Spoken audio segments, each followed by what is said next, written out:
Эгерде ар бир коомдун активдүү жараны өзүнүн пикирин, өзүнүн сунушун бере албаса, өзүнүн укугун пайдалана албаса, анда ал укуктун кимге кереги бар? Тек гана кагазга жазылган жаранга болгон сүйүүнүн, махабаттын, сый урматтын эмне кереги бар? Ал тил учундабы? А дилинде эмне болот?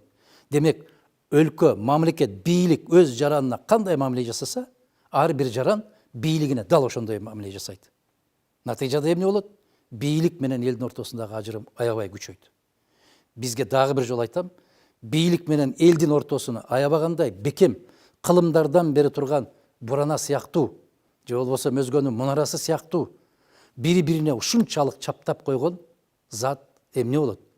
Бул ишеним. Ишеним, дагы бир жолу айтам, ишеним. Эгерде ишеним болбой турган болсо, мамлекеттин күчтүү болбойт, элиң бактылуу болбойт, жашоо гармония болбойт.